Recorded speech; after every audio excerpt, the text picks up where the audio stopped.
When Eloise was in grade 5, she wrote an autobiography. And in it, she described the impact she hoped to have on the world. In the future, I would like to stop homelessness and communism.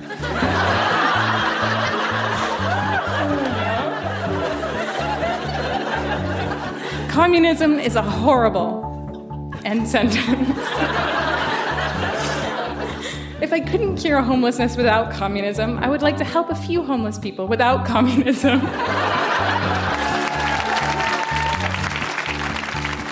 That's Eloise reading her hopes for the future. I'm Dan Meisner, and this right now is Grown Ups Read Things They Wrote as Kids. How are you doing tonight? It's very, very nice to see you. This is a show where we go back in time to remember the good, the bad, and the awkward parts of growing up. This time recorded live at the Rec Room in South Edmonton. We have a first kiss by the lake, a cautionary tale about shoplifting, a revenge fantasy, and much more. This stuff is weird, it is wonderful, and by looking back at this stuff, it can help us understand who we are today. So think about who you were when you were a kid, and stick around.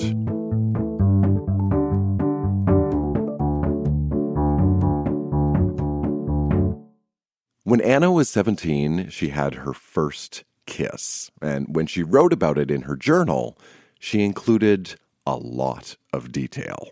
We get the full timeline, including conversations leading up to the kiss and all of the kiss aftermath. It's an exploration of physical boundaries. Please welcome Anna to the Grown Ups Read Things They Wrote as Kids stage.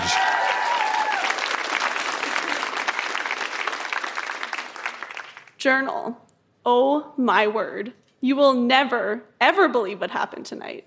I don't even believe it myself. I don't know how to feel, what to think, how in the world this all came about. Well, I bet you're dying to know what happened. Tonight, I worked at Kelsey's, and then Noah picked me up because we'd planned to hang out. I proposed we go to my favorite little lake near my house. So we drove there, he parked his van, his parents' van, and we walked hand in hand down to the lake. We sat there and stared across the beautiful, beautiful pond. The sun was setting behind us, sending this amazing orangey, reddy, purpley hue over the lake. We sat there cuddled and talking. He held me so tight, interlocking fingers. My legs were kind of over his arms wrapped around me. I don't know, we were just really cuddling. He kept softly kissing my head, temple, ear, cheek, neck, kind of just nuzzling up against me. I finally jokingly said, "I've never been kissed so much in my life." And he replied so softly, "But I'm just too shy to kiss you on the lips." After a short pause, I said, "Yeah, I'm shy too, but maybe sometime." Noah looked at me and said, "How about in 10 seconds?" Then yeah, it just happened. I turned my head and we were kissing. The first one was just slightly longer than a peck, then he just went back for more and I responded. It was definitely a longer kiss. He opened his mouth a bit. We pulled away for maybe 5 seconds and then he's like, "That wasn't hard enough." And we kissed again, a little more intensely. I just remember it felt like he was such a good kisser. He opened his lips and worked them around mine. I felt like I wasn't doing anything. I hoped it felt as good for him as it did for me. We pulled away, and all I remember clearly from those first 2 kisses were they felt kind of wet, but not gross or slobbery at all. And then Noah's nose started to bleed, just a little bit. You'd probably think it completely ruined the moment, but not really at all. It only bled a tiny bit. We walked back to the van and started driving and talking about the kissing, haha. He said he was so happy that he felt shaky and trembly. He drove with one hand and held my other hand. The country music played. But he didn't seem himself, and he almost started to look sad. I was completely honest and asked if I was a bad kisser and if he was disappointed. Noah smiled and said, "I'd have to work on it." But seriously, he said, of course I didn't disappoint him. Then he said, "I just want to kiss you again." So he parked on the side of the road and we kissed again. Each time we both opened our mouths a little more, and I felt like he wasn't the only one doing stuff this time.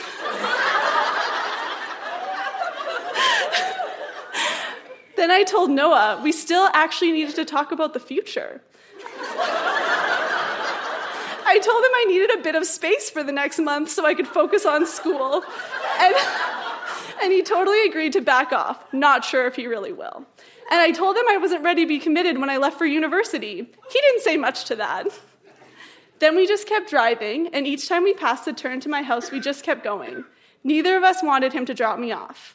Well, I just realized then how much I loved kissing, and we stopped again and parked. Then I guess it's safe to say we kind of made out. This one, we really went at it. He's such a good kisser. He used his tongue in everything, and pushed his lips hard and used his teeth a little. I tried to push back, and I worked my lips more, and I turned my head away for 1 second, but then I realized I wanted more and turned right back. Man, I feel awful saying this. So naughty. But it just happened. I even told Noah as we pulled away from the spot that I never imagined my first kiss would be so intense. Journal, I know this must all sound horrible and scandalous. But it just happened. And after, we both talked about how amazingly comfortable we felt. Oh, and I forgot to mention that at one point we kind of talked about boundaries, not very well. We really need to be clear on those. But anyways, he said he had self-control.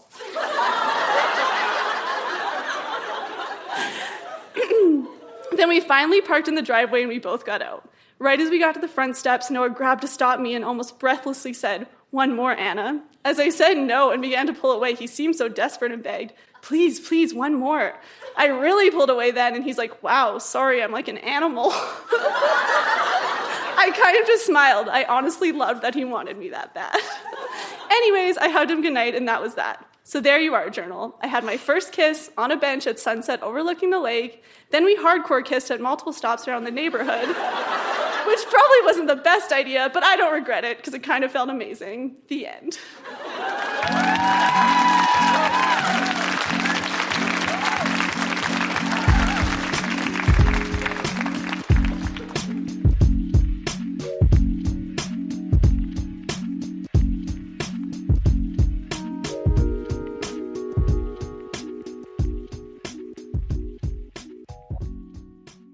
Growing up is all about change. And when you're a kid, one of the biggest changes you can face is moving to a new place.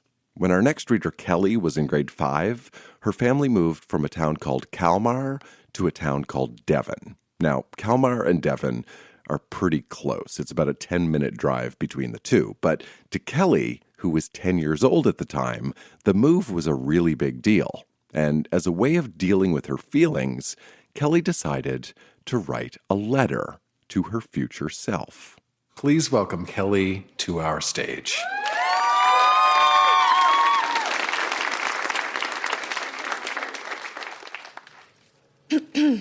Dear future me, I have often wondered about my future life, especially lately with the move going on. To tell you the truth, you are my greatest fear, you being the future. You're always there, lurking in the back of my weary mind. I wonder if I shall be the bully, or the bully's friend, or even the poor, helpless kid that the bully steals lunch money from. My fear is so bad that I often think of you for hours on end, and I try to run away from reality. This move, although scary, has helped me appreciate my friends who brighten up my rainy days and comfort me when weary at soul and at mind. These dedicated people are Casey, Nicole, Alyssa, Kristen, Danielle, Megan, James, and Sarah. I also catch myself wondering about Devon and the kids that roam its mud-caked sidewalks.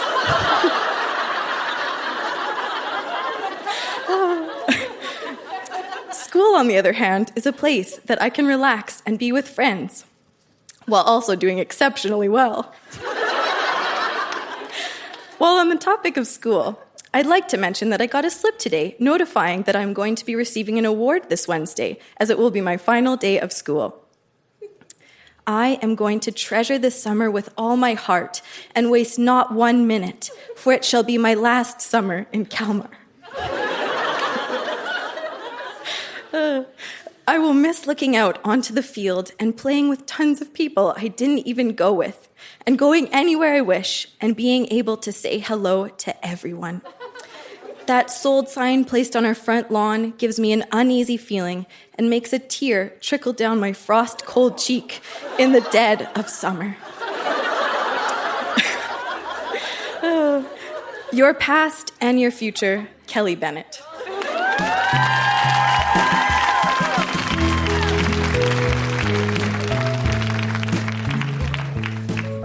After the show, I asked Kelly what it was like to reread that letter to herself years later. I guess it was nice that it prompted me to think back and think about who I was at that time and what had changed.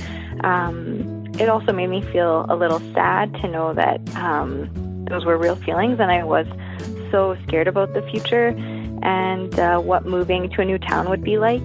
But in a way, also nice because, now that I'm older, I know that everything turned out pretty okay. So comforting in a way too, I guess.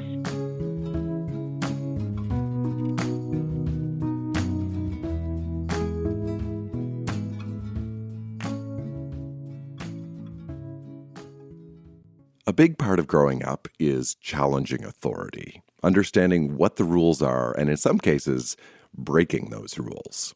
When Laura was 12, she went to a department store and she stole some lip gloss and a bracelet. And afterwards, Laura had an incredibly guilty conscience. So she went home and typed up a letter of warning all about this theft. I asked Laura, who did you write this letter to? She says, I'm not entirely sure, but we're gonna hear it tonight. Please welcome to our stage, Laura.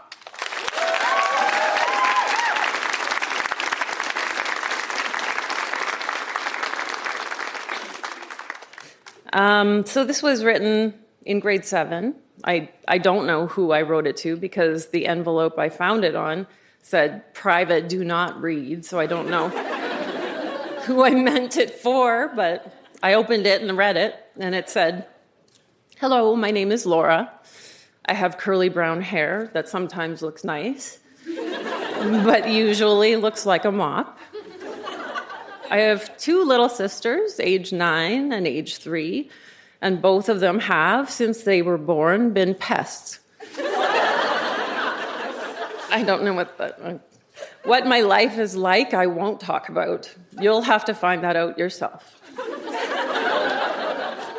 To take or not to take. I had just met Tanya, who was in grade 9, while I was 12 and in grade 7.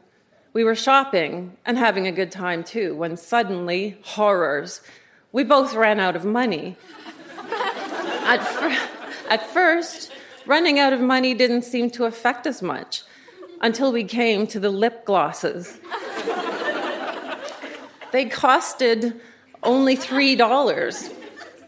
The only problem was that we didn't have $3.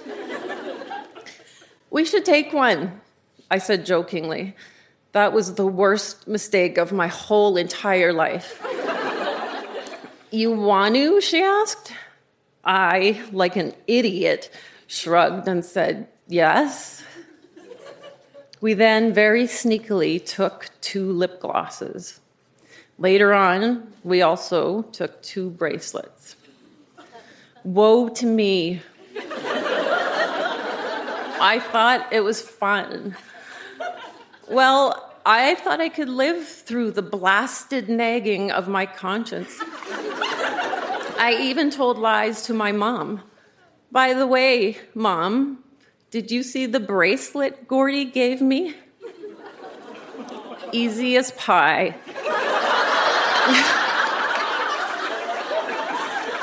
You see, I had never lied to her before, and she trusted me totally. This might have been just fine and dandy with me if I weren't a Christian. Yep, a Christian. Shocks you, doesn't it? A religious girl? Stealing? Never. There must be some mistake. Now, I know you wouldn't say that, but that's how I imagined it, and I really hoped that there had been some mistake. Well, I lived through the nagging of my blasted conscience, but I didn't live through my shame. I knew God was either mad at me or else sobbing over me. Probably both. So, shaking like a stupid leaf, I confessed. Mom understood, but you know what we'll have to do, don't you? What? I sobbed. Return them. I was scared out of my brains. Return them? No way. I couldn't do it. So the very next time I babysat, 6 of my 8 precious dollars were put into an envelope along with an apology letter put on the Woodward store manager's desk. I'll never forget that. I hope you'll never have to forget that.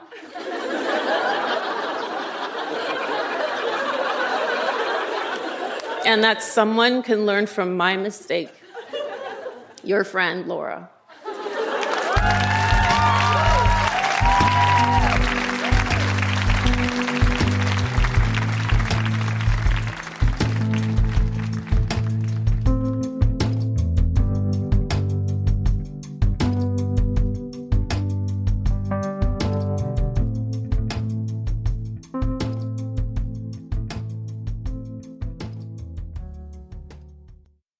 Our next reader, Marika, shared a piece of short fiction she wrote when she was 11.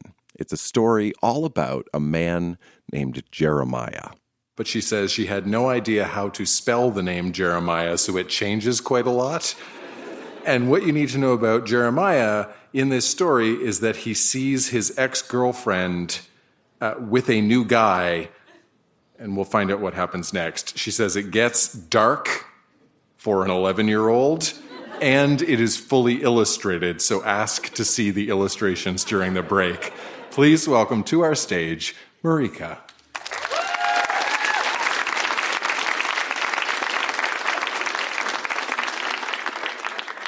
There's no title, it just has parts. So part 1, the witness story. Also, I didn't know how to spell, so I'll just read it as I spelt everything in here. Order! Order in the court, said the Jude. I was a witness of a murder. It all started when Marcus Sunbury asked Meredith Rosemary out on a date. The two were out for a movie. They went to see The Phantom of the Opera.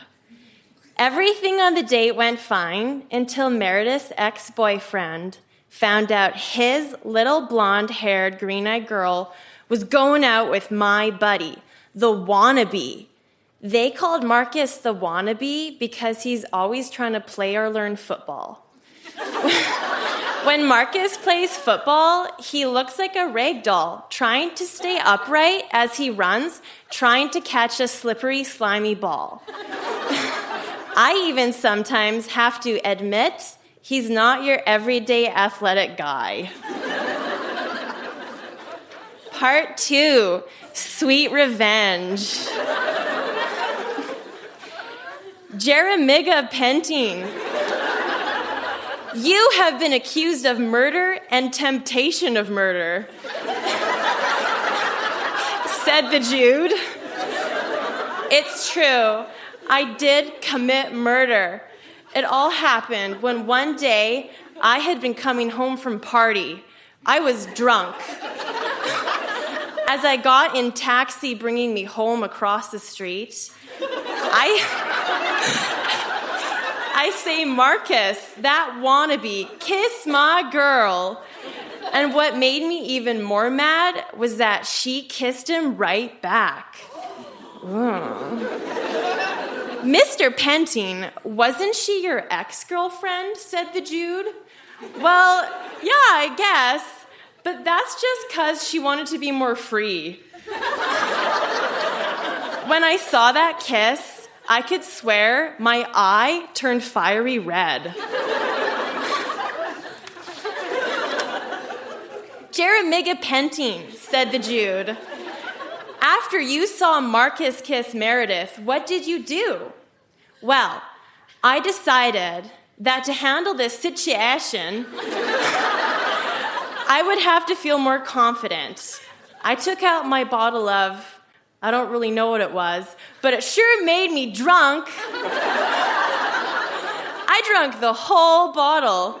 Soon the world was blurry, and I didn't know what I was doing. Before I knew it, there was a dead body in front of me, and Meredith was crying and screaming. Marcus's buddy John came running up to me, and I tried to hurt him, but just ended up knocking him cold out. Then I went home and fainted. I woke up with a painful headache. I remembered the incident last night. I knew that I had done wrong, very wrong. I had been so drunk. I called the police and told what I had done. That was a good thing, telling the police, said the Jude. Like I say, I was drunk. Meredith Rosemary, you saw your boyfriend, Jeremiah Penting, commit murder. Yes, it all happened so fast. I had wanted Marcus Sunbury to ask me out for years. And when it came to my first kiss with the man I wished of, I knew that Jeremiah was out of the picture. When Jeremiah came at Marcus, I could tell he was drunk. His face looked blank. Marcus dodged Jeremiah's first punch, but then he got hit, and then I tried to block the second and third punch, but then I got hit hard enough that my shaky legs gave way, and I fell to the ground knocked out. Meredith, said the Jude, can you tell us about any other thing that might have triggered Jeremiah to kill Marcus? Well, I know that Jeremiah had a short temper and anger problems. The end.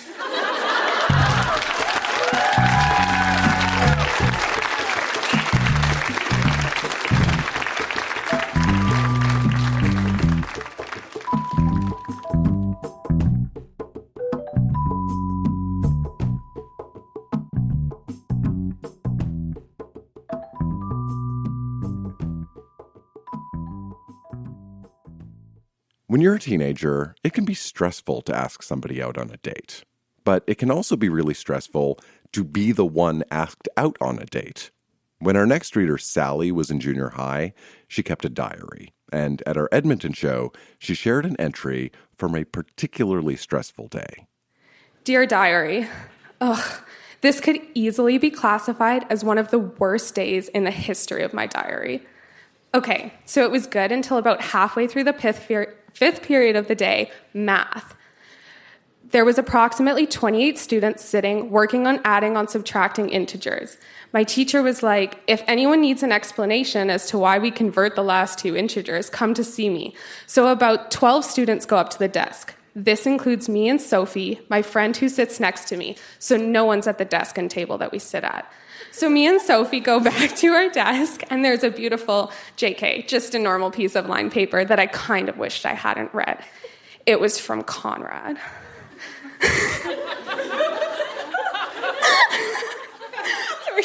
To me, and he asked if I would go to the dance, Christmas, with him. This is where it gets stinkish. Well, there it was. I could feel my cheeks burning like someone had put a match to them, and I had to put my answer, yes, no, or tell you later. So, what could I do? There was this half-depressed guy sitting 3 tables in front of me waiting for a response, and that was it. I felt like I had dissolved into nothing. He's the first guy to ever ask me out. Now would be a good time to say dun dun duh, but please try to stay on topic.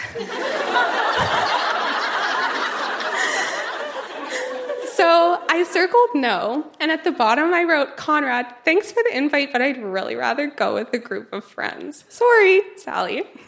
Whoa. And then everyone found out. Don't ask how, just believe it. And as soon as I told them I said no, they started pestering to go. Here's what they said. Renaud, you should go with him. No one else will ask you. Thanks a lot, Renaud. Matt, you should go to the dance with him. It's the first time you've gone to the dance, and I feel sorry for him. You're such a good friend.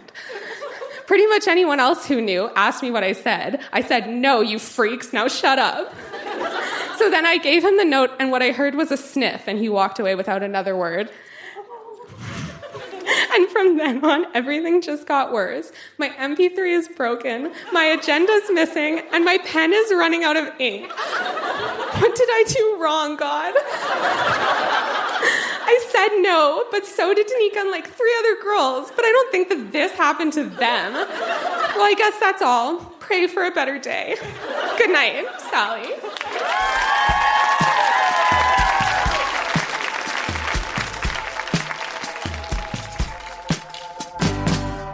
Edmonton, that has been Grown Ups Read Things They Wrote as Kids. Huge round of applause for all of the readers.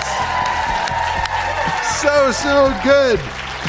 Thank you to Ryan for doing sound tonight. Thank you to Craig and everybody here at the Rec Room. Thank you to my wife, Jenna. Thank you to me, Dan Meisner. Stick around, say hello, get home safe, then dig up your own kid writing. We'll see you soon. Good night.